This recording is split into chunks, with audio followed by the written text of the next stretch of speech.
అందరికీ నమస్కారాలు. ఈరోజు డిపార్ట్మెంట్లుగా రివ్యూ చేసుకుంటున్నాం కాబట్టి మనం అందరం కూడా యూనిఫామ్గా ఇక్కడ కూర్చున్నాం. ఒక పక్కన ministers, secretaries, head of the departments అందరం కూడా ఇక్కడ సమావేశం అయ్యాం. 18 నెలలుగా మన పరిపాలన పైన మనం సమీక్ష చేసుకుంటున్నాం. అదే సమయంలో ఈరోజు మనందరం కూడా ఈరోజు చేసే రివ్యూలో కూడా మీరు చూస్తే నేషనల్ ఇంటర్నేషనల్ లెవెల్లో మెజర్ చేస్తున్నటువంటి జిఎస్టిపి, అదే సమయంలో కేపీఐస్ ఫ్యూచర్లో ఏ విధంగా ఇప్పుడు క్వార్టర్లీ చేస్తున్నాం, అది కూడా దేశంలో గవర్నమెంట్ ఆఫ్ ఇండియా ఒకటే చేస్తుంది. ఫస్ట్ టైం ఆంధ్రప్రదేశ్లో మనం చేస్తున్నాం. ఇప్పుడు కూడా only state in the country quarterly GSTP చేసే రాష్ట్రం మనం ఒక్కరే చేస్తున్నాం. ఇప్పుడు రాబోయే రోజుల్లో ప్రాసెస్ అంతా మంత్లీ ఎస్టాబ్లిష్ చేయాలని, ఆ మంత్లో జరిగేది ఒక అసెస్మెంట్ వస్తుంది. క్వార్టర్లీ మళ్ళీ ఎవాల్యుయేషన్ చేసుకుంటాం, ఇయర్లీ మనం కన్సాలిడేట్ చేసుకుంటాం. దానికోసం ఇప్పుడు కీ పర్ఫార్మెన్స్ ఇండికేటర్స్ కూడా ఎస్టాబ్లిష్ చేసుకుందాం. రెండోది, ఈరోజు మెయిన్ సబ్జెక్ట్ మనం చూసినప్పుడు పాజిటివ్ పబ్లిక్ పర్సెప్షన్. ఈరోజు మనందరం కూడా ఆలోచించాల్సింది, ప్రజల కోసం పనిచేస్తున్నాం, ప్రజలు మెచ్చే పాలన ఇవ్వాలి. చరిత్రలో మీరు చూస్తే రాజులు ఒకప్పుడు మారు వేషాలు వేసుకొని ప్రజలు ఏమనుకుంటున్నారో సమాచారం తెప్పించుకునేవాళ్ళు. తర్వాత ప్రజాస్వామ్యంలో మీరు చూస్తే ఎన్నో వ్యవస్థలు. ఈరోజు ఫస్ట్ మీరు చూసినప్పుడు ఇలాంటి సమస్యల్ని ఏ విధంగా పరిష్కారం చేయాలంటే ప్రజలకు మెచ్చిన పాలన, అవినీతి ఉంది కాబట్టి విజిలెన్స్ డిపార్ట్మెంట్ తీసుకొచ్చుకున్నాం, ఏసీబీ వచ్చింది. ఇలాంటి అనేక వ్యవస్థలను రూపకల్పన చేశాం. ప్రభుత్వం ఏం చేస్తున్నావో ప్రజలకు తెలియాలి కాబట్టి ఇన్ఫర్మేషన్ కమిషన్ పెట్టుకున్నాం. అంటే మనం చేసే పనులన్నీ ప్రజలకు ఎప్పటికప్పుడు తెలిసి ఒక పాజిటివ్ పబ్లిక్ పర్సెప్షన్ క్రియేట్ చేయడం కోసం అలాంటి డిపార్ట్మెంట్ కూడా పెట్టుకున్నాం.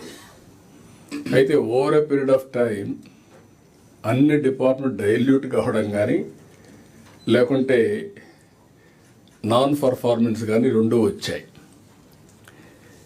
ఇంకొక పక్కన ఈరోజు అందుకనే టెక్నాలజీ ఒక హ్యాండ్లుగా బిగ్ అడ్వాంటేజ్గా తయారైంది. మనందరికీ గుర్తుపెట్టుకోవాలి. ఈరోజు మనందరం ఇక్కడ ఉన్నాం. ఈరోజు files clearance we can go through real time. ఎవరు ఏం చేశారో ఈ మంత్లో చూసుకుంటాం. ఈ మంత్లోనే కాకుండా పబ్లిక్ పర్సెప్షన్, ఏ సెక్రటరీ, ఏ ఆఫీసర్ ఎక్కడ పనిచేశారు, మీ కింద నుండే డిపార్ట్మెంట్ల యొక్క పర్ఫార్మెన్స్ని yearly, quarterly, monthly, daily monitor చేసే పరిస్థితికి వచ్చాం టెక్నాలజీ వల్ల. అదే మరి ఇంకొక పక్కన మీరు చూసినప్పుడు డేటా డ్రివన్ గవర్నెన్స్ గురించి మాట్లాడుతున్నాం. నేను ఎన్నోసార్లు చెప్పాను మీకు, డేటా లేక్ రెడీ అయింది, మన వాళ్ళు ఎక్స్ప్లెయిన్ చేస్తారు. ఈ డేటా లేక్ వల్ల స్టేట్ గవర్నమెంట్, సెంట్రల్ గవర్నమెంట్ అన్ని డిపార్ట్మెంట్లని ఇంటిగ్రేట్ చేశాం. Data real time. అది ఇంటిగ్రేట్ చేసిన తర్వాత ఆ డేటాలో మనకు క్లారిటీ వస్తుంది. ఏ ఆఫీసరు ఏమనుకుంటున్నాడో కూడా ఉంటుంది ఇప్పుడు దీంట్లో. Very interesting. ఎందుకంటే పబ్లిక్ పర్సెప్షన్కి మనం ఐవీఆర్ఎస్ తీసుకుంటున్నాం. ఒకప్పుడు public perception only intelligence department ఒకటి ఉంటుంది. సీఎంకి ఎప్పుడు ఒక చీఫ్ మినిస్టర్కి, ప్రైమ్ మినిస్టర్కి ఐబీ ఉంటుంది, ఇక్కడ ఇంటెలిజెన్స్ ఉంటుంది. నాకు ఒక అలవాటు ఎప్పటి నుంచో, నేను ఫస్ట్ మీట్ చేసేది ఇంటెలిజెన్స్ మీట్ చేస్తాం. అది పర్ఫెక్ట్ అని కాదు, కొంత సమాచారం ఇస్తారు. ఏం జరుగుతూ ఉందో పొలిటికల్, ఎకనామిక్, కరప్షన్, ఎవ్రీథింగ్. ఎందుకంటే ఒక పరిపాలనలో సుపరిపాలన ఇవ్వాలంటే ఎప్పటికప్పుడు సమాచారం తెలియాలి కాబట్టి ఇన్ఫర్మేషన్ డిపార్ట్మెంట్ ఉంటుంది. అదే సమయంలో నేను ఎప్పుడు ఒకసారి ఇంటెలిజెన్స్ ఏరియాకి డీజీతో కలుస్తాను.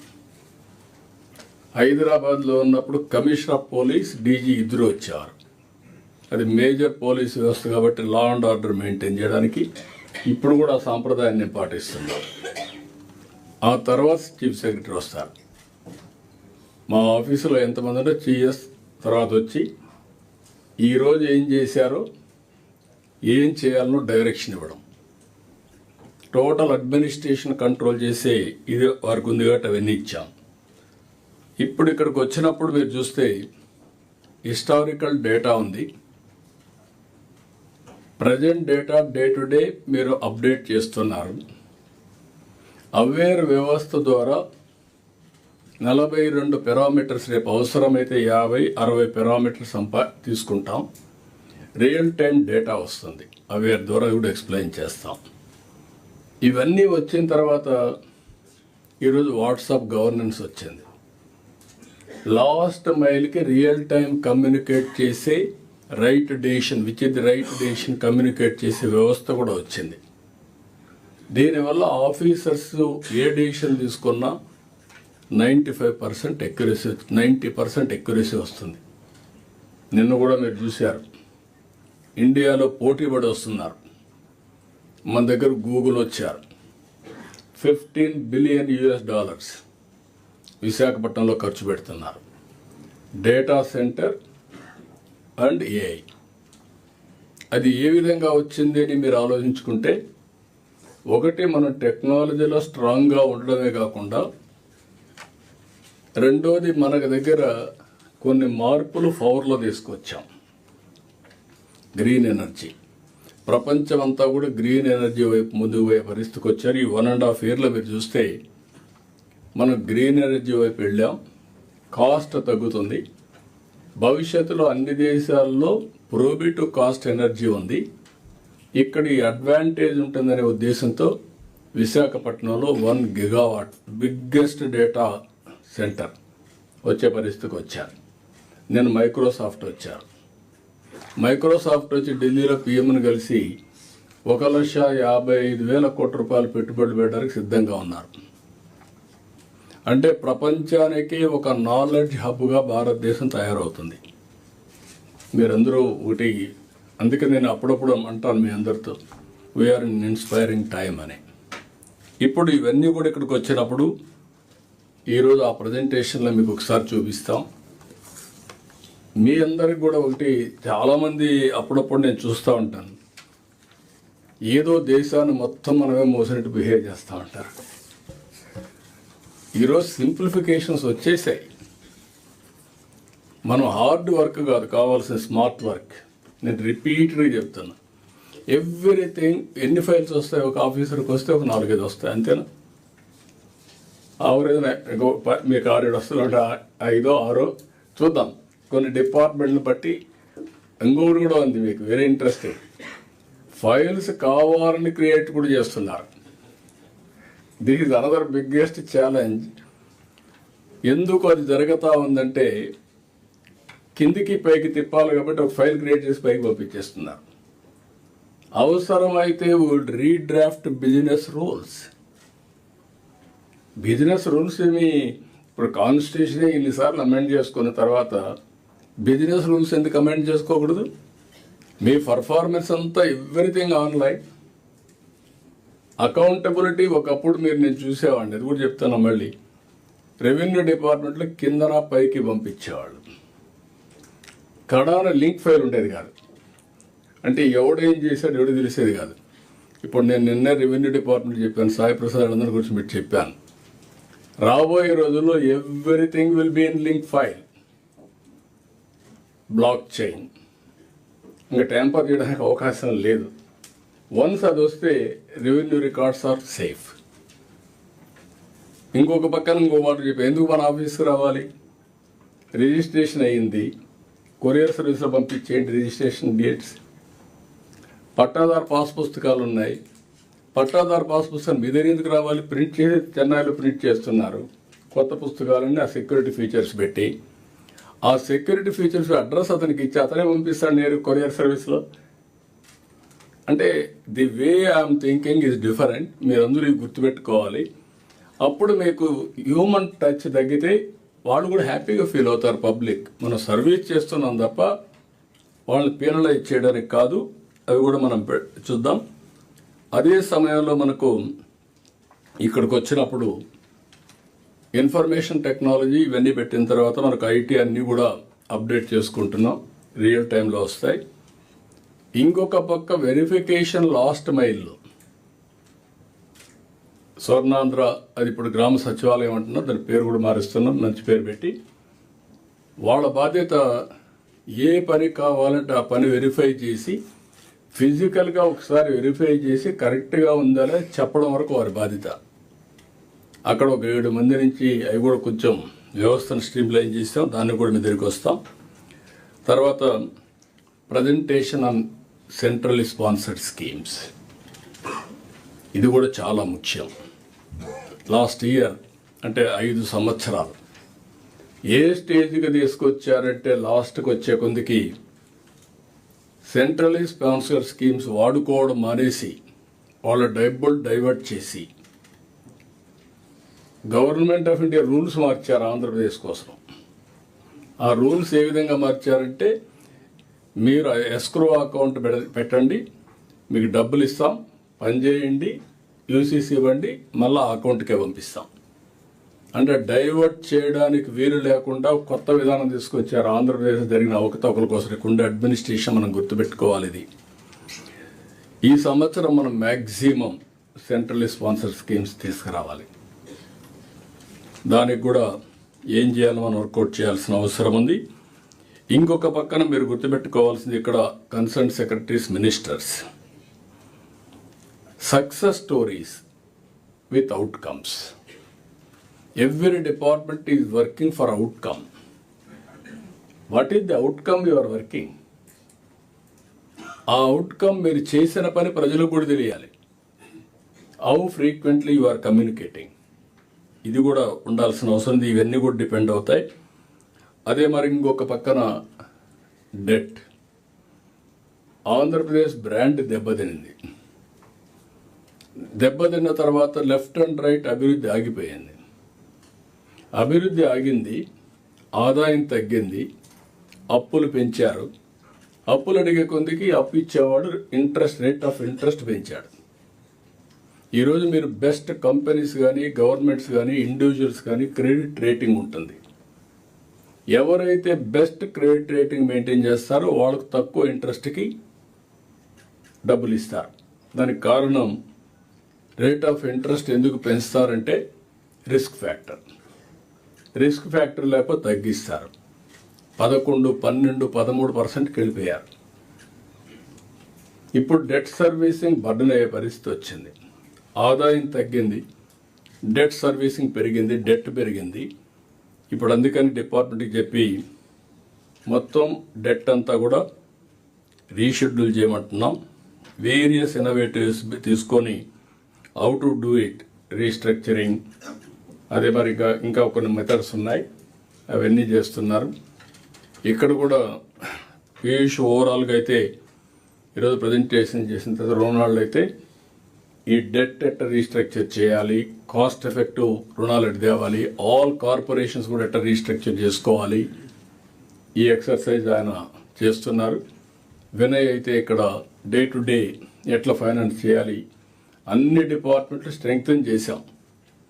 ఇంకా ఏదైనా డిపార్ట్మెంట్స్ ఉంటే will strengthen every department, be clear, దాన్ని ఏ విధంగా చేస్తాం. మూడోది ఆల్ ఆడిటింగ్. 10 ఏళ్ళు, 8 ఏళ్ళు, 5 ఏళ్ళు ఇష్టానుసారంగా ఆడిట్ చేయకుండా ఉండే డిపార్ట్మెంట్ ఉన్నాయి. డబ్బులు ఎక్కడ పెట్టారో తెలియకుండా ఉండే డిపార్ట్మెంట్స్ ఉన్నాయి. ఇప్పుడు everything will come online. CFMS అందుకే తీసుకొచ్చాం. ఇలాంటివన్నీ కూడా మీరు వర్కౌట్ చేయాల్సిన అవసరం ఉంది.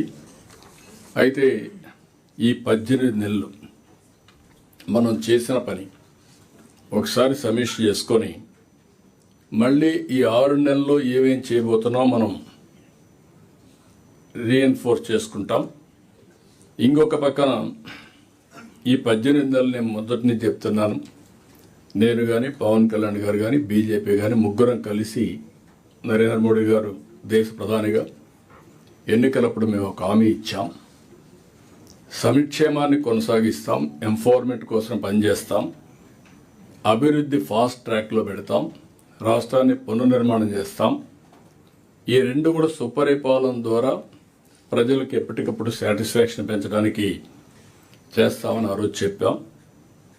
ఆ రోజు ఇచ్చిన మాట, మా ఫైనాన్స్ అయితే నాకు ఎవ్రీ డే డబ్బులు లేవు అంటారు. నీ డబ్బులు లేకుంటే అది తర్వాత నేను ఇచ్చిన మాట నిలబెట్టుకోవాలి. దానికి ఏం చేయాలని హార్డ్ వర్క్ చేద్దాం, క్రియేటివ్ వర్క్ చేద్దామని నేను ఎప్పటికప్పుడు వాళ్ళని ఓవర్ రూల్ చేస్తూ ఉంటా. అందుకే ఈరోజు మీరు చూస్తే ప్రజలకు ఇచ్చిన భరోసా నిలబెట్టుకున్నాం. సూపర్ 6ని సూపర్ హిట్ చేశాం. 1 ఇయర్లోనే చేయగలిగాం, ముందుకెళ్ళాం. ఒక్క పెన్షన్ పైన బెస్ట్ డీబీటీ కంట్రీలో 50,000 కోట్ల రూపాయలు పేదవాళ్ళకి ఒక్క పెన్షన్ ద్వారా మనం ఇచ్చే పరిస్థితికి వచ్చాం. ఇది great achievement, great satisfaction for all of us. We are all here. మనందరికి ఉండేది పేదవాడికి మెరుగైన జీవన ప్రమాణాలు పెంచడానికి. దీనికంటే బెస్ట్ ప్రోగ్రాం లేదని నా ఉద్దేశం. అందుకని మనం చేయగలిగాం. ఇంకా అనేక సంక్షేమ కార్యక్రమాలు తీసుకుని సూపర్ 6 ముందు తీసుకుపోయాం. రెండోది వెల్త్ క్రియేషన్ కోసం మనం చాలాసార్లు చెప్పాం. ఈరోజు మీరు చూస్తే AP brand very strong brand. ఇది over a period of time AP brand weak కావడమే కాకుండా డ్యామేజ్ అయింది. మీరందరూ గుర్తుపెట్టుకోవాల్సిన ఒక వ్యక్తి యొక్క ప్రవర్తన వల్ల over a period of time ఆయన పరపతి పెరుగుతుంది. అందుకే నేను చిన్నప్పుడు చూసేవాడిని. ఈవెన్ మా ఫాదర్ ఒక ఎగ్జాంపుల్ నాకు. మా ఫాదర్ చిన్నప్పుడు ఊర్లో వాళ్ళందరూ డబ్బులు తీసుకొచ్చి ఆయన దగ్గర పెట్టేవాళ్ళు. అంటే సేఫ్టీ కోసం. అప్పుడు బ్యాంకులు ఇవన్నీ లేవు కాబట్టి మీరైతే సేఫ్గా ఉంటారు, మాకు ఈ డబ్బులు ఇస్తున్నాం, మీ దగ్గర పెట్టండి, మాకు ఎప్పుడు కావాలంటే ఇమ్మని. ఆ డబ్బులు కూడా ఇన్వెస్ట్ చేసుకునే అవకాశం వచ్చింది. అంటే ఒక క్రెడిబిలిటీ ఎట్లా పనిచేస్తుందనేది దిస్ ఈజ్ వన్ ఎగ్జాంపుల్ అన్నమాట. అదే మార్గం నేను ఎప్పుడు కూడా ఈ దేశంలో మీరు ఒకసారి గుర్తుపెట్టుకోవాల్సింది, 30 ఏళ్లకు మనం ఐటీ ప్రమోట్ చేశాం. Nobody visualised. ఈరోజు ఐటీ ఈ దేశాన్ని ప్రపంచానికి నాలెడ్జ్ ఎకానమీకి ఒక నాయకత్వం ఇచ్చే దేశంగా చూసే పరిస్థితికి వచ్చారు. ఎన్నేళ్ళు ఇవన్నీ? 20 ఏళ్ళు, 30 ఏళ్ళు. ఆ రోజు ఒక సింపుల్ పాలసీ ఐటీ. నేను ఆ రోజు ప్రమోట్ చేస్తే వితిన్ 25 years హైదరాబాద్ నాలెడ్జ్ ఎకానమీకి చిరునామా, highest per capital income in India Telangana. Telugu వాళ్ళు ఐటీ నేర్చుకొని ప్రపంచం అంతా వెళ్ళి ఈరోజు highest per capital income in the world. ప్రపంచంలో ఏ దేశానికి పోయినా ఎక్కువ తలసరి ఆదాయం సంపాదించే వ్యక్తులు తెలుగువారిగా తయారయ్యారు. నిన్న మొన్న చూస్తున్నారు, ప్రపంచంలో చదువు కోసం, విదేశ విద్య కోసం పోవడంలో తెలుగు వాళ్ళే number 1. Not Maharashtra, not Karnataka, not other states. That is the biggest number. The tasted, అది కూడా ప్రపంచం అంతా కూడా చూశారు. ఇప్పుడు పోయే పరిస్థితికి వచ్చారు. That is the brand we are enjoying. ఇక్కడికి వచ్చే కొద్దిగా మళ్ళా పునరుద్ధరించాం. విశాఖ పార్ట్నర్షిప్ సమ్మిట్లో 13,26,000 కోట్ల రూపాయలు పెట్టుబడులు వచ్చాయి. I'm proud to say this. 16 లక్షల మందికి ఉద్యోగాలు వస్తాయి. ఇవన్నీ అయితే రాబోయే 45 రోజుల్లో దీన్ని మనం లాంచ్ చేయబోతున్నాం బిఫోర్ గోయింగ్ టు దావోస్. ఇంకొక పక్కన ఎస్ఐపివి ఇప్పటికే 8,29,000 కోట్ల రూపాయల పెట్టుబడిని గ్రౌండ్ చేశాం. ఈరోజు కూడా ఒకసారి చూస్తే సాటిస్ఫాక్షన్. ఈ దేశంలో హైయెస్ట్ ఇండస్ట్రియల్ పార్క్స్ ఉండే రాష్ట్రం ఆంధ్రప్రదేశ్ రాష్ట్రం.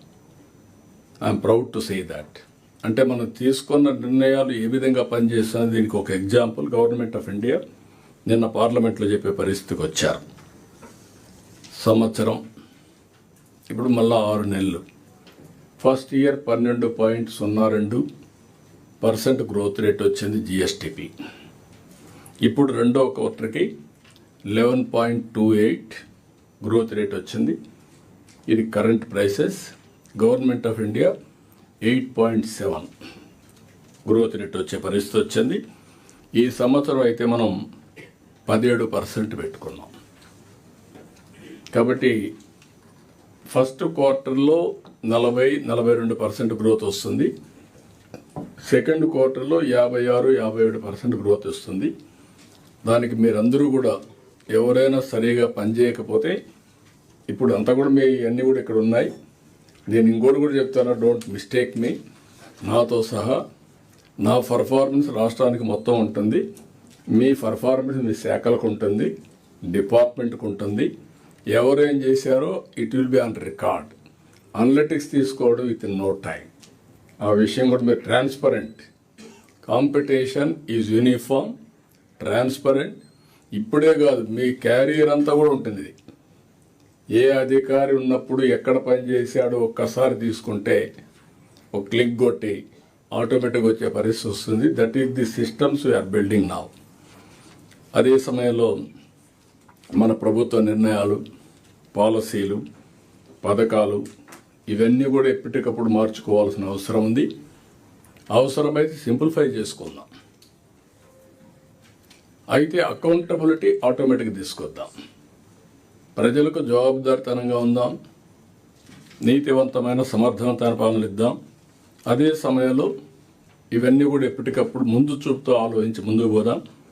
ఈరోజు ఉదాహరణకు మీరు చూస్తే 1 or 2 case studies I'm telling you. సాగునీటి నిర్వహణ. I have seen in this country for a long time. సమైక్య ఆంధ్రప్రదేశ్లో ఎక్కువ సమయం ముఖ్యమంత్రిగా ఉన్నా. నేను ముఖ్యమంత్రి అయినప్పటికీ మీరు చూస్తే I had so many problems. నీళ్లు రాయలసీమ. నేను అనంతపూర్కి ఎప్పుడు పోయినా వాళ్ళు అడిగే ఫస్ట్ క్వశ్చన్, 10 ఏళ్లలో 8 ఏళ్ళు మాకు వేరుశనగ ఇస్తే విత్తనాల ఖర్చులకు రావడం లేదు, ఎట్లా మీరు కాపాడుతారో చెప్పమంటే, కడాన ఇన్పుట్ సబ్సిడీ ఇంట్రడ్యూస్ చేసాం ఫస్ట్ టైం ఇన్ రాయలసీమలో, అనంతపూర్లో input subsidy in the country. That is సబ్సిడీకి నాంది పలికింది అక్కడి నుంచే. రెండోది, లోయెస్ట్ రెయిన్ఫాల్ ఉంటే సెకండ్ జిల్లా అనంతపూర్ జిల్లా. నేను ఎప్పుడు ఇజ్రాయెల్తో కంపేర్ చేసేవాడిని. కనీసం వాళ్ళకి సముద్రం ఉంది, వాళ్ళకి సముద్రం కూడా లేదు పక్కన. ఈవెన్ రాయదుర్గ్ ఎడారిగా మారిపోయే పరిస్థితికి వచ్చింది. డెజర్టిఫికేషన్ కోసం డబ్బులు ఖర్చు పెట్టాం. అప్పట్లో 40 కోట్లు 30 కోట్లు ఇచ్చి మొత్తం ఒకసారి స్ప్రెడ్ అయితే ఫాస్ట్గా అవుతుందని మళ్ళీ దాన్ని కంట్రోల్ చేయడానికి ఖర్చు పెట్టిన రోజులు అవి. రాయలసీమలో నీళ్లు లేకుండా పశువుల్ని మేపుకోలేక అందరూ వస్తే పుట్టపర్తి దగ్గర అనుకుంటా ఒక చెరువు, ఆ చెరువు దగ్గర కొత్తపట్నం ఆ ప్రాంతం అదే అనుకుంటాను, మళ్ళీ అది పెట్టే ముందు అక్కడ లేకపోతే అన్ని పశువులు తీసుకొచ్చి అక్కడ పెట్టి ఆంధ్ర నుంచి వ్యాగన్స్లో నీళ్లు ఫాడర్ తీసుకెళ్ళాం. గడ్డి నీళ్లు తీసుకుపోయి ఆ పశువులను కాపాడి మళ్ళీ పంపించాం. That were the days. Today you have seen now what Anantapur. At one stage అనంతపూర్లో నాకు ఒక డాక్టర్ ఏఐజీ నాగేశ్వర రెడ్డి ఒక మాట అన్నాడు. ఏం చేస్తారో నాకు తెలియదు, అనంతపూర్లో ఉండే వేరుశనగ తిన్న ఇవి కొన్ని కంటామినేషన్ అవన్నీ వస్తున్నాయి, బికాస్ ఆఫ్ వాటర్ లేదు, ఫంగస్ అవన్నీ ఫామ్ అవుతున్నాయి, that is very dangerous for health అనే పరిస్థితికి వచ్చారు. అలాంటి స్టేజ్ నుంచి ఈరోజు మనం ముందుకు వచ్చాం. I'm very happy. ముందు చూపుతో పనిచేసాం, అన్ని ప్రాజెక్టులు పూర్తి చేస్తున్నాం. ఈరోజు మనం తీసుకున్న నిర్ణయాల వల్ల మీరు చూస్తే బెస్ట్ ప్రాక్టీస్ కింద ఈరోజు ఖరీఫ్ అయిన తర్వాత 944 టీఎంసీ నీళ్లు రిజర్వాయర్లో ఉన్నాయి. ఇంకుండేది ఖరీఫ్. తర్వాత మళ్ళీ నెక్స్ట్ ఇయర్కి వెల్ ఇన్ అడ్వాన్స్ పంటకు నీళ్ళు ఇచ్చే పరిస్థితికి వచ్చాం. రెండోది, నేను ఎప్పుడూ చెప్పేవాడిని, భూమిని భూగర్భ జలాశయంగా తయారు చేయాలని దీనికి అనేక ప్రయత్నాలు చేశాం. నేను అన్నా హజారేని తీసుకొచ్చి ఇంకుడు గుంతలు దూవాం. రాజేంద్ర సింగ్ని తీసుకొచ్చి మొత్తం river to ridge to river concept తీసుకొని చెక్ డ్యాములు, సబ్ సర్ఫేస్ డ్యామ్స్ ఇవన్నీ కట్టాం. అడవుల చుట్టూరు కందకాలు తవ్వి అడవిలో పడిన నీళ్లు కందకాల ద్వారా భూగర్భ జలాలు పెంచాం. చెక్ డ్యాములు కట్టాం. ఈరోజు దాని ఫలితాలు ఇప్పుడు వస్తున్నాయి. మనం కూడా ఏం చేసాం, అన్ని చెరువులకు నీళ్ళు ఇచ్చాం. ఒకప్పుడు 200-300 మీటర్లు ఉండే నీళ్లు 1000 ఫీట్లో ఉండేది కొన్ని ప్రాంతాల్లో. ఈరోజు ఐఎమ్ వెరీ హ్యాపీ. ఆవరేజ్ స్టేట్లో 6.07 మీటర్స్ లోతులో ఉన్నాం. నా ఆలోచన ఏంటంటే post monsoon 3 meters, pre monsoon 8 meters, మనం లిఫ్ట్ చేయాల్సింది 5 మీటర్లు అంతే వాడుకోవాలి. నేనే ఓల్టా చట్టాన్ని తీసుకొచ్చాను, మీరు గుర్తుపెట్టుకోవాలి. ఒకప్పుడు ఓల్టా చట్టాన్ని కూడా తీసుకొచ్చాను. ఓవర్ ఎక్స్ప్లాయిటేషన్ అవుతుంది కాబట్టి ఇంతకంటే ఎక్కువ వస్తే ఈ ఏరియాలు ప్రొహిబిటెడ్ అని, బోర్ వేయడానికి లేదు, పవర్ ఇవ్వడానికి లేదు పెట్టాం. ఇప్పుడు మనం ఆలోచించేది ఏంటంటే 3 మీటర్లు తెస్తే ఇప్పుడు 10,000 కోట్ల రూపాయలు ఎనర్జీకి లిఫ్టింగ్ ఖర్చు పెడుతున్నాం.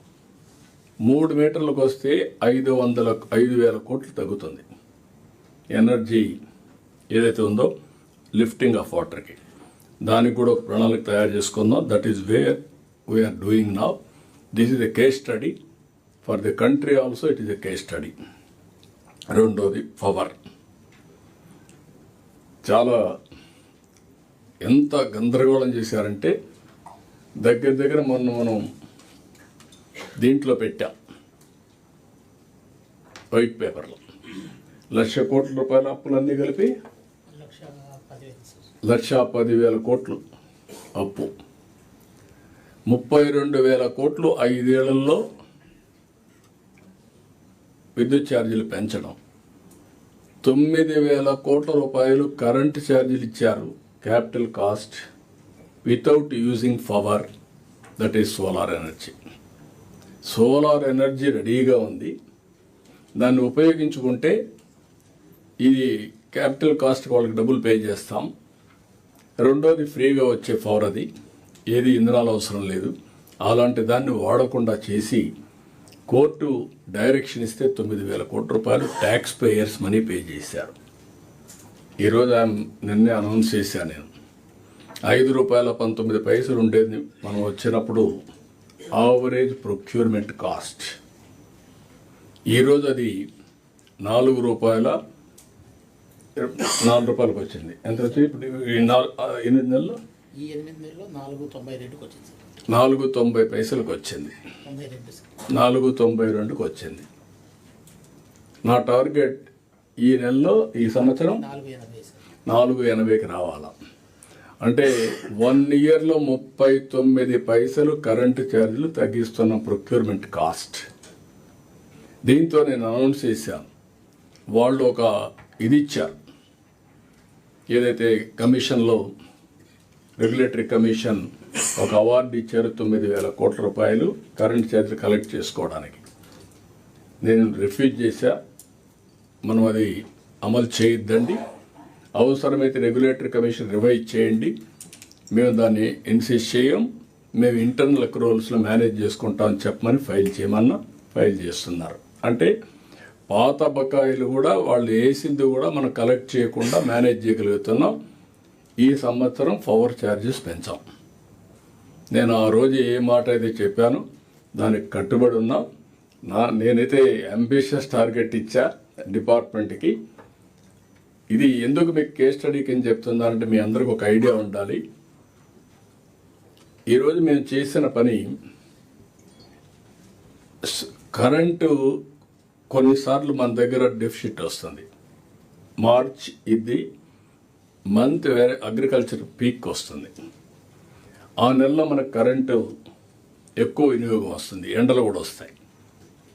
ఇప్పుడు మనం చేసేది ఏంటంటే ఆ నెలలో ఏ రాష్ట్రంలో ఈ 1.5 ఇయర్లో ఏ రాష్ట్రాల్లో వాళ్ళకి ఎప్పుడు కావాలంటే కరెంటు వాళ్ళకి ఇచ్చి మనకు అవసరమైనప్పుడు వాళ్ళకి తీసుకొని బార్టర్ సిస్టమ్కి వెళ్ళాం.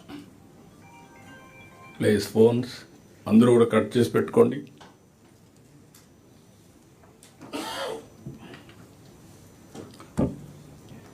వాటర్ సిస్టమ్కి వెళ్ళాం. ఒకప్పుడు 14 రూపాయలు యూనిట్ కొన్నారు. ఈరోజు మనకు ఆవరేజ్ ప్రొక్యూర్మెంట్ కాస్ట్ 4 రూపీస్ 80 పైసా అయితే దానికే మనకు వస్తుంది. దట్ ఈస్ ది మీరందరూ గుర్తుపెట్టుకోవాల్సిన next step. I order the micro grid substation as a unit, ప్రొజ్యూమర్ concept, producer come consumer. నువ్వే ప్రొడ్యూస్ చేయి, నువ్వే అమ్ము. అంటే నీకు అవసరమైంది వాడుకో, మళ్ళీ నీకు కావాలని నేను ఇస్తా గ్రిడ్ నుంచి. So that you need not spend money. నీకు సర్ప్లస్ ఉంటే ఇవ్వండి, మేము కొనుక్కుంటాం. That is the concept we are introducing. Every house, every pump set. ఒకవేళ అక్కడ కానీ వీలు కాకపోతే సబ్స్టేషన్లో మనం జనరేట్ చేస్తాం power. Zero transmission losses.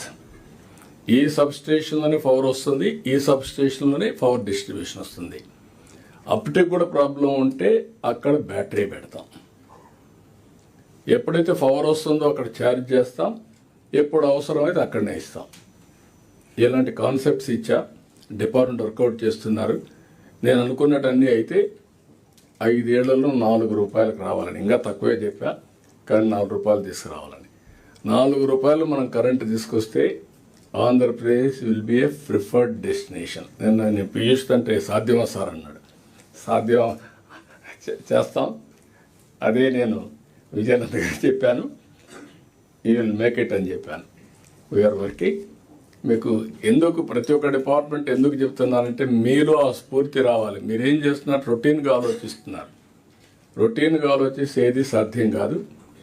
ఇన్నోవేటివ్గా R&D పెట్టుకొని మీరు వర్కౌట్ చేస్తే మీ బ్రెయిన్సే R&D బ్రెయిన్స్గా తయారు కావాలి. ఏదో ల్యాబొరేటరీ పెట్టాలి, ఎక్విప్మెంట్ తేవాలి కాదు. అది చేస్తే ఇది సాధ్యం అవుతుంది. ఇప్పుడు ఒక నమ్మకం నాకు, విద్యుత్ శక్తి గాడిన పడింది. నేను ఇంకోటి కూడా చెప్పాను. టెక్నాలజీ ఎంత పవర్ఫుల్ అంటే టోటల్గా సబ్స్టేషన్ వారిగా quality of power we can measure. దీంతో ఆడిట్ కూడా చేసే అవకాశం వస్తుంది. ఎంత క్వాలిటీ ఇచ్చాము, లో వోల్టేజ్ ఇచ్చామా, హై వోల్టేజ్ ఇచ్చాము. హై వోల్టేజ్ ఇస్తే ఎలక్ట్రికల్ ఎక్విప్మెంట్ బర్న్ అయిపోతాయి, లో వోల్టేజ్ ఇచ్చినా బర్న్ అవుతాయి. రైట్ క్వాలిటీ ఇవ్వాలి. That is the exercise we are doing now. ఇలాంటి బెస్ట్ ప్రాక్టీసెస్ నేను 2-3 చెప్పాను. అన్ని డిపార్ట్మెంట్లో ఉన్నాయి. మీతో ఎప్పటికప్పుడు మాట్లాడతాం. ఇలాంటి బెస్ట్ ప్రాక్టీసెస్ అన్ని దిక్కల్లా అమలు కావాలి. కెపాసిటీ బిల్డింగ్ చేయాలి. మనందరం కూడా తొందరలోనే హ్యూమన్ రిసోర్స్ డెవలప్మెంట్ సెంటర్ కూడా వస్తుంది, గిగా. అది కూడా తీసుకొచ్చి best faculty members in the country తీసుకొస్తాం. IAS, IPS, IFS గ్రూప్ 1 వరకు ఇక్కడ ట్రైన్ చేసుకుంటాం. మిగిలిన వాళ్ళకి రీజనల్ సెంటర్స్ పెట్టి అక్కడ ట్రైన్ చేస్తాం. ఏ విధంగా ట్రైనింగ్ ఇవ్వాలి అవి కూడా వర్కౌట్ చేసుకుంటాం. మీరు ఇక్కడ నాకు కావాల్సింది, ప్రతి ఒక్కరూ డబ్బులు ఇస్తే పని చేస్తాం అంటున్నారు. డబ్బులు కావాలి. డబ్బులు సంపాదించే మార్గం కూడా గుర్తుపెట్టుకోవాలి. ఇచ్చిన ఫండ్స్ని సమర్థవంతంగా సద్వినియోగం చేయాలి. దేనికి టెక్నాలజీ వాడడం, ఇన్నోవేషన్ వేలో వెళ్ళడం, వేగంగా ఫలితాలు వచ్చే పద్ధతుల్ని అన్వేషించడం, ఇవన్నీ చేయాల్సిన అవసరం ఉంది. ఇవన్నీ ఫోకస్ చేయడానికి 3 రీజన్స్లో 3 ఎకనామిక్ జోన్స్ని తయారు చేస్తున్నాం. విశాఖపట్నానికి ఈస్ట్ గోదావరి, పాత ఈస్ట్ గోదావరిని శ్రీకాకుళం వరకు ఒక జోన్గా, అమరావతి జోన్ని వెస్ట్ గోదావరి నుంచి ప్రకాశం వరకు అమరావతి, తిరుపతి జోన్ని నెల్లూరు నుంచి కర్నూలు వరకు తిరుపతి జోన్, ఈ 3 కూడా పెట్టుకొని ఇప్పుడు మనకి చాలా వరకు జోన్స్, కొన్ని 5 జోన్స్ మనం పెట్టుకున్నాం. అక్కడ ఇన్నోవేషన్ హబ్స్ కింద 5 జోన్లో పనిచేస్తున్నాం. కొన్ని కారిడార్లు ఉన్నాయి. VCIC ఉంది, CBIC ఉంది. అదే మాదిరిగా బెంగళూరు హైదరాబాద్ కారిడార్ ఒకటి ఉంది, అవి కూడా అడ్వాంటేజ్ తీసుకుంటాం. ఎక్కడికక్కడ డిఫరెంట్ అప్రోచెస్ కూడా తీసుకొని space city, drone city, electronic city, semi conductor, quantum valley hub, green hydrogen valley, ఇంకో పక్క ఏరోస్పేస్ సిటీ, ఇవన్నీ కూడా క్రియేట్ చేసి ఫ్యూచర్ టెక్నాలజీ కూడా మనం ముందుకు పోతున్నాం. ఇవన్నీ చేసేటప్పుడు మళ్ళీ ఫైల్స్ క్లియరెన్స్ అన్నీ కూడా వేగవంతం కావాలి. నేను ఈ పబ్లిక్ పర్సెప్షన్ అన్నిట్లో తెప్పిస్తున్నా. ఏ విధంగా చేస్తాం, ఈరోజు మిమ్మల్ని అందరినీ సెన్సిటైజ్ చేస్తాం. మీరు కూడా ఆ పబ్లిక్ ఫైనల్గా మనం పనిచేసేది ప్రజల కోసం. ప్రజల్ని మెప్పించే టెక్నాలజీలో మీరు పర్ఫెక్ట్గా ఉండొచ్చు, డెలివరీలో పర్ఫెక్ట్గా ఉండొచ్చు, బిహేవియర్లో సరిగా లేకపోతే కూడా ఇట్ విల్ రిఫ్లెక్ట్. మనం చేసిన పని అంతా కూడా పోతుంది. అది కూడా మేము ముందర పెడతాం. కొంతమంది don't mistake me, over a period of time అలవాటు అయిపోయి నెగటివ్కి అలవాటు అయిపోయారు. ఏది వచ్చినా హౌ టు అన్డూ ఆలోచిస్తున్నారు. హౌ టు డూ పాజిటివ్లీ కాదు. దాన్ని ఎట్లా స్టాప్ చేయాలి, తెలుసో తెలియకో మీరు ఇది చేసే పరిస్థితికి వస్తున్నారు. అలాంటివి కూడా ఉన్నాయి. అలాంటివి కూడా నేను కేస్ స్టడీస్ చెప్తాను. Nobody is expected to do that type of activities. నీతి నిజాయితీగా పనిచేయాలి. ప్రజలకు ఫలితాలు రావాలి. ప్రజలకు ఫలితాలు రాకుండా మేము మా ఇష్ట ప్రకారం చేస్తాం, పనిగాకపోయినా పర్వాలేదంటే మాత్రం కరెక్ట్ కాదు. అది కూడా గుర్తుపెట్టుకోవాలి. ఈరోజు నా ఇన్ఫర్మేషన్ ప్రకారం మీరు అయినాక మళ్ళీ చెప్తాను. దేవాదాయ శాఖ, రెవెన్యూ శాఖ ఇలాంటివి ఎందుకో గారు ఇంకా అనుకున్నంత పికప్ కావడం, అక్కడ ఎక్కడ ప్రాబ్లమ్స్ ఉన్నాయి. ఒక పక్క తిరుపతి దేవస్థానం చాలా వరకు ఇంప్రూవ్ చేస్తున్నాం, కానీ ఇక్కడుండే దేవాలయాలన్నీ best managed temples in the country. అక్కడుండే అధికార యంత్రాంగం కానీ, అక్కడుండే వాళ్ళలో కమిట్మెంట్ కానీ ఎన్ని చెప్పినా కూడా రావడం, అవి కూడా మనం మాట్లాడుకుందాం. అదే మరిగా మీకు రాబోయే రోజుల్లో నేను ఎన్నిసార్లు చెప్పినా కొన్ని డిపార్ట్మెంట్లు ఇంకా గ్యారప్ కాలేదు. అందుకే January 15th is the deadline. All services will be online. No exemption for anybody. Either they have to do it, otherwise it will be serious. అది కూడా ఒక డెడ్ లైన్ పెట్టుకొని వర్క్ చేసి తప్ప సాధ్యం కాదు. టెక్నాలజీని పర్ఫెక్ట్గా ఉపయోగించుకొని మనం అనుకున్న ఫలితాలు రావాల్సిన అవసరం ఉంది. సో బ్రీఫ్గా I wanted to place before you. ఈ మీటింగు ఆ డైరెక్షన్లో మనం తీసుకెళ్ళి మెరుగైన ఫలితాలు సాధించాల్సిన అవసరం ఉంది. మాట్లాడే వ్యక్తులు కూడా ఇంక ఉపన్యాసాలు కాకుండా సెన్సిటైజ్ చేయడం వరకు మనందరి బాధ్యత. సెన్సిటైజ్ చేసిన తర్వాత డిపార్ట్మెంట్స్ ఉన్నాయి, రివ్యూస్ ఉన్నాయి, అక్కడ ఏం చేయాలి చేస్తాం. అల్టిమేట్గా మళ్ళీ don't mistake me, right person right ప్లేస్లో పెట్టుకోవడం, రైట్ పర్సన్ పెట్టిన తర్వాత రైట్ రిజల్ట్స్ సాధించడం. ఏదో పెట్టేసాం ఇంకా మేము ఉంటాం లేకుంటే పర్వాలేదు అనేది కాకుండా you have to produce results. దాన్ని కూడా ఎప్పటికప్పుడు మానిటర్ చేసుకుంటాం. దయచేసి అందరూ కోఆపరేట్ చేయాల్సిందిగా మరొకసారి కోరుకుంటూ కరెక్ట్గా 1:30 క్లోజ్ చేద్దాం. టైం కూడా మెయింటైన్ చేద్దాం. కాబట్టి మీరందరూ కూడా టైంకి కన్ఫైన్డ్ కావాల్సిందిగా మరొకసారి కోరుకుంటూ అందరికీ నమస్కారాలు. థ్యాంక్ యూ అని అంటాం. ఒక sir thank you sir. 20 minutes late అయినా 20 minutes లేట్ సార్. 1:50కి we'll close sir. Okay, we're giving 1:50, 20 minutes, 10 minutes late. You have to make up 10 minutes. 1:40కి విల్ క్లోజ్. Yes sir. రాబోయే రోజుల్లో నాకు కూడా ఇది ఒక లెసన్. నేను కరెక్ట్గా 10:30కి రావాలి, వస్తాను. So I start with Piyush sir from 11:22 to 11:45. Sir, so 5 minutes I'll adjust there, sir. Thank you, sir.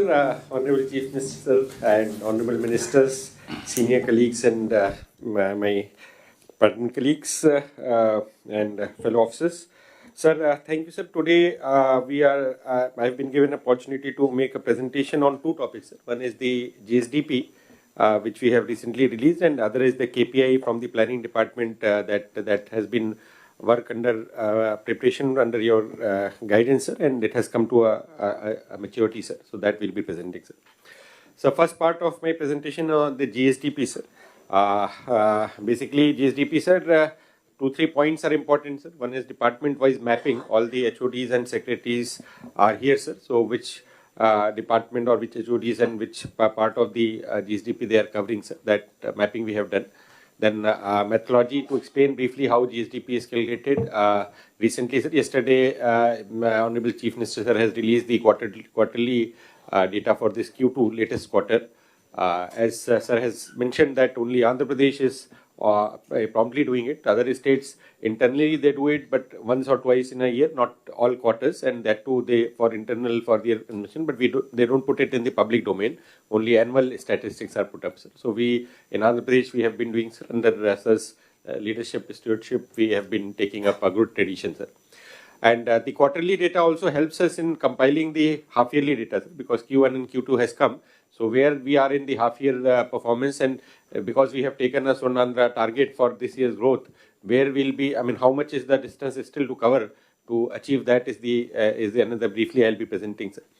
And then also the historical trends on how the half-yearly data has been behaving, sir.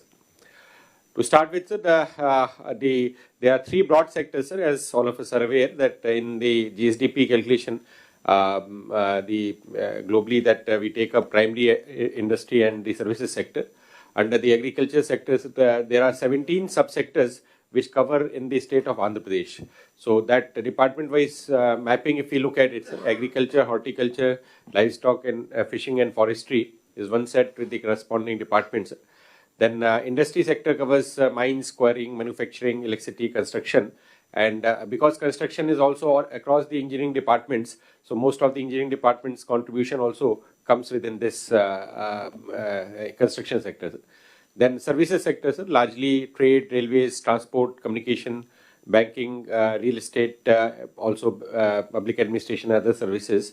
And these are again public interface facing departments, Panchayat Raj, local bodies, then transport, railways, and other institutions like education institution and all. So this is a broad classification of major subsectors in Andhra Pradesh and how our departments are aligned with those sectors. On the notes and methodology, sir, earlier also we have taken up, sir, and I think largely people are aware, sir. Of course, at the field level, there is some more training and requirements, sir, at the collectors conference and below with the mandal level. MOSPI releases the data, sir. Quarterly data Q2 was released on 28th November, sir.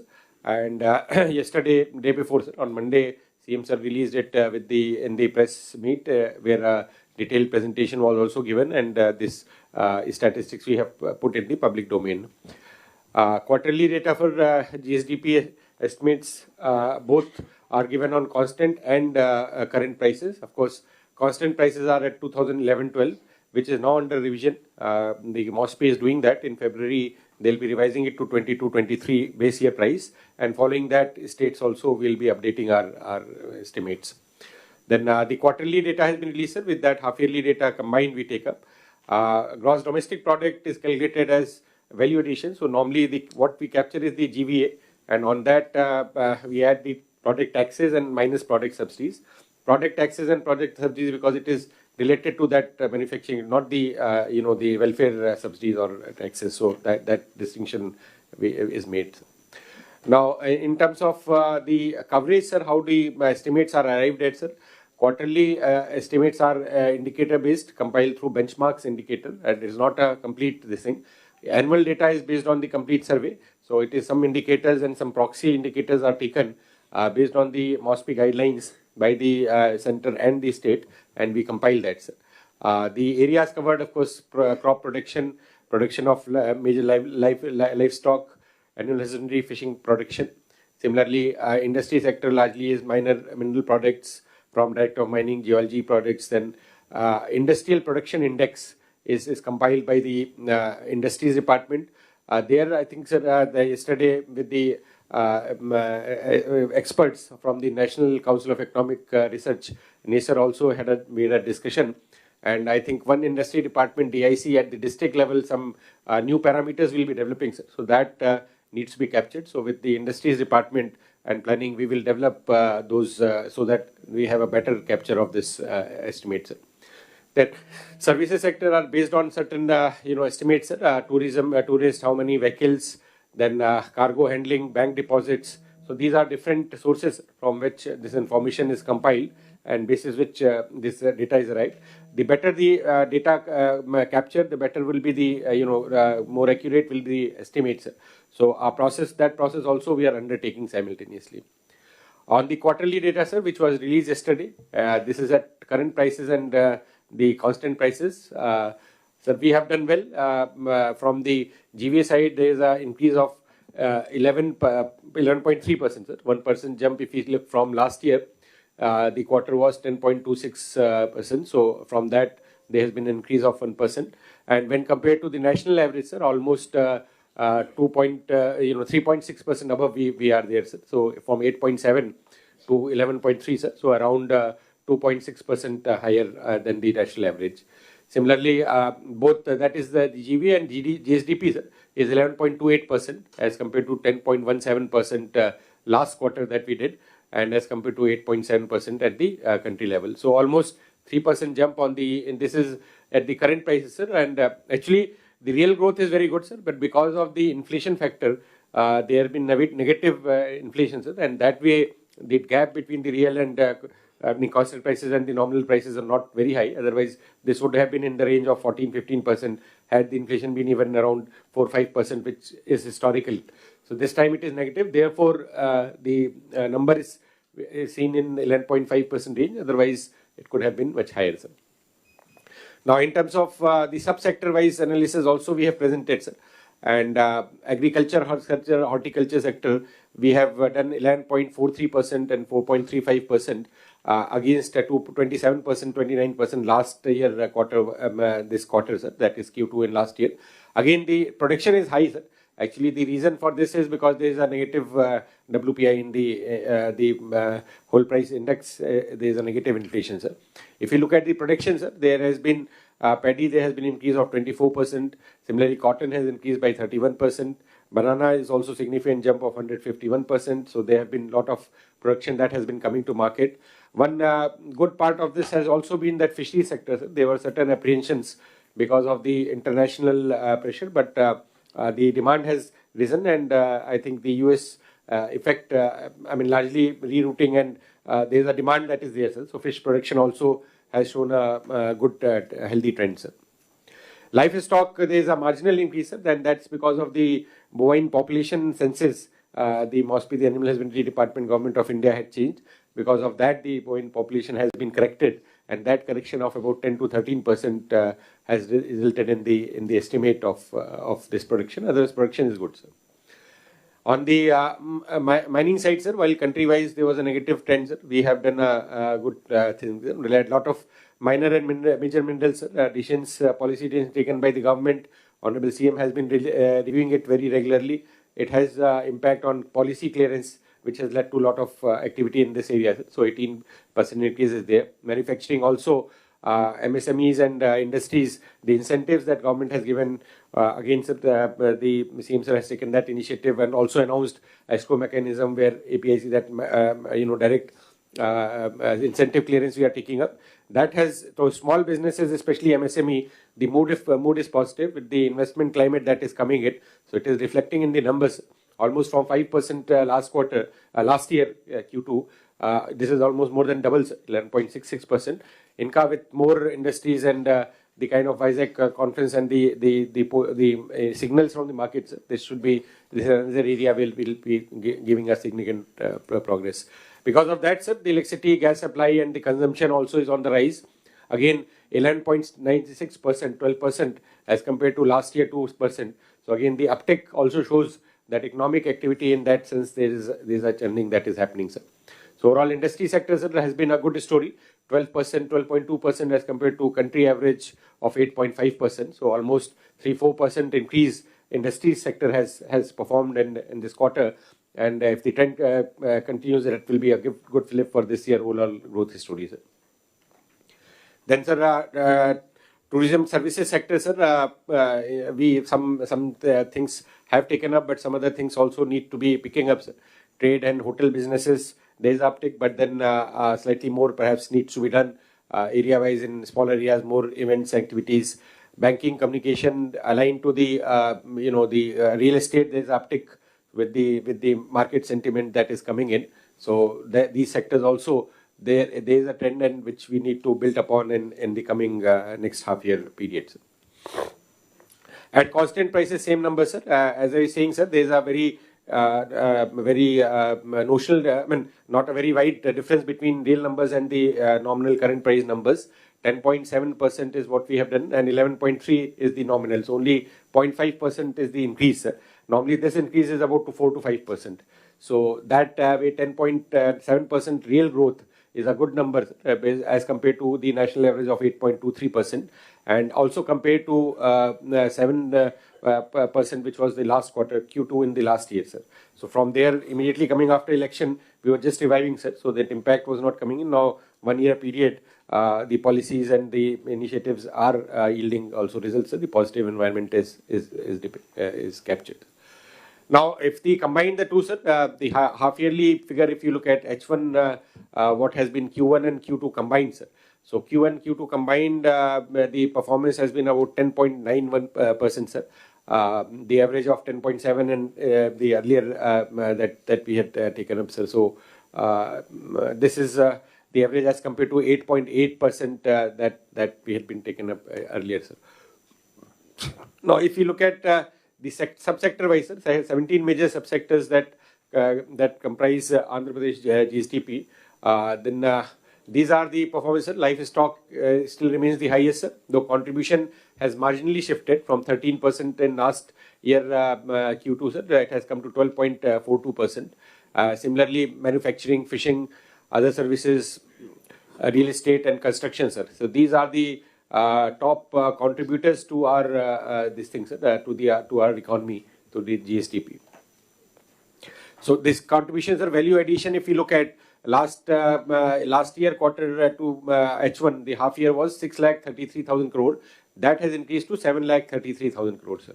So this is normally Q1, Q2, H1. That is half year GVA is about 7 lakh crore, sir. And of course, target is 18 lakh crore. So 11 lakh crore is what we'll be adding. We have to add in the next later half of this year, sir, H2. Now, this is what I was talking, sir, the achievement so far and H2, the target as we go forward, sir. The target, sir, we have taken this year aligned with that, the Swarn Andhra overall target, sir, 2047 vision that we have. This year we have taken for us as 17.11%, sir, which is for 18,65,000 crore of the economy size, sir. From almost 15,93,000 crore. So this is the jump that we have taken, sir. Against that, sir, this H1, the half year, we have added the value that has come, GVA that has come is 7,58,000, sir.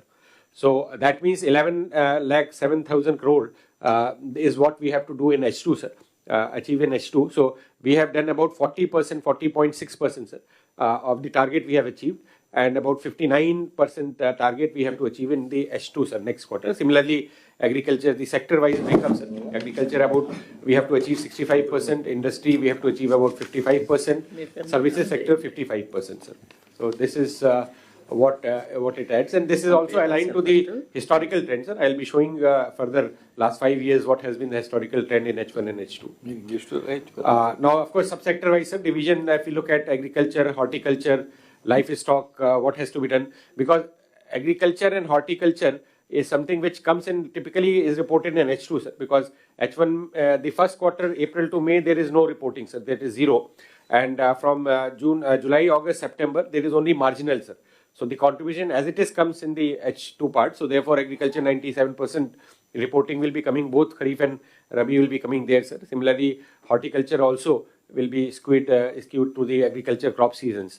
Livestock and fishing, they are around the year activities, so around 45% we have already achieved. 55% is what we need to achieve, sir. If you look at industry sector component-wise breakup, sir, so this is almost trend is around 45%, 46% we have done, and around 56% we have to do, sir. Then if you look at services sector, sir, again here also around 44-45% we have done, sir, and around 55% average we have to achieve in the next quarter, sir. The target is 18.66 lakh crores, sir. 41% has been achieved, and to meet the performance, a focused sector-wise strategy has to be adopted to complete this, sir. Now, this is the historical trend, sir. If you look at 2021, 22, 23, sir, typically the last line GSDP, around 41% was done in H1 in 2021, and around 58.98 or 59% was achieved in the H2, sir. Other areas it has been evenly distributed, 45% and 55% breakup. So 21, 22, 22, 23, 22, 23, 24, it has been in that range. Sir. This year we have done 40%, sir, so we have to achieve 49%. So even if we do about 47, if 59% is what we have to do, if we do around 57% also, we'll be crossing 15%, but the target is 17%, sir. And given the fact that industries there is uptick and services sector, some more activities have to be taken. If we were to do that, and agriculture, there has been good crop season, sir, so we should be on target for 17% growth, sir.